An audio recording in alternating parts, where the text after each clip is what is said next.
गोली। और तीसरा आतंकवादी भी मार गिराया है सेना ने। तो सेना ने तीनों आतंकवादियों को मार गिराया है। तीनों ये विदेशी आतंकवादी थे और पहलगाम हमले के दोषी थे। इन्हीं लोगों ने पहलगाम हमले को अंजाम दिया था। तो जम्मू कश्मीर से बहुत बड़ी खबर आ रही है कि ऑपरेशन महादेव में 3 आतंकवादियों को मार गिराया गया है। मीर फरीद हमारे संवाददाता हमारे साथ हैं। फरीद, हमारी आवाज सुन पा रहे हैं आप?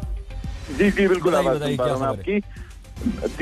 तीन को मार गिराया है, मैं कंफर्म कर सकता हूं। हमारे सूत्र कह रहे हैं कि तीनों की बॉडी जो है ड्रोन से स्पॉट हुई हैं और जो एसओपी रहता है, जो पार्टीज हैं फॉरवर्ड पार्टीज, वो करीब जा रही हैं, बॉडी रिट्रीव होगी और उसके बाद ही कंफर्म होगा कि क्या ये पहलगाम के हत्यारे हैं।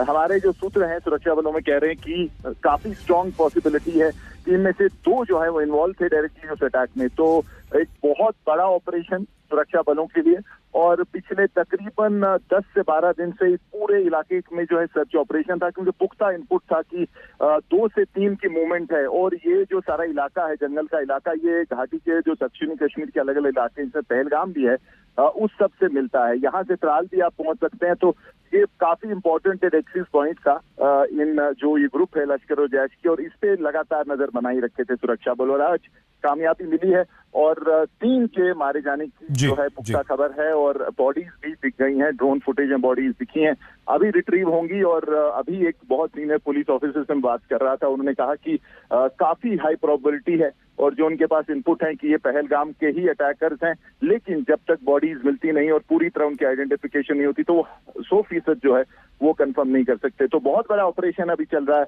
और सुरक्षा। लेकिन फरीद, क्या आपने कहा कि थोड़ा हमें इंतजार करना पड़ेगा, लेकिन क्या हम ये मान सकते हैं जो अभी इनिशियल इंफॉर्मेशन आपको मिल रही है कि पहलगाम हमले वाले ही आतंकवादी हैं ये? जी बिल्कुल ये जो इंफॉर्मेशन हमारे पास है, इसमें जो मूसा जो एक बहुत बड़ा कमांडर है लश्कर का, और न सिर्फ इस हमले में बल्कि जम्मू में जो आर्मी के कॉन्वॉय पर अटैक हुआ था पथरी में, और खासकर अगर आप जो सोनमर्ग टनल कंस्ट्रक्शन एजेंसी जिसमें 7 लोग मारे गए थे, उस अटैक में भी इसका हाथ था। बट सबसे बड़ा जो जिसके लिए तलाश कर रहे थे सुरक्षा बल इसको, वो पहलगाम अटैक था। इसका सीधा नाम आया था और बहुत बड़ा कमांडर है लश्कर का, इसी एरिया में घूमता रहता था और इस रूट को यूज करते हुए दक्षिणी कश्मीर का कोकरनाग फॉरेस्ट हो या आगे कश्तवाड़ की तरफ निकल जाता था। तो काफी मुश्किल के ऑपरेशन के दिन थे पिछले कई, लेकिन फाइनली जो है कामयाबी मिली है। 3 को ढेर कर दिया गया है और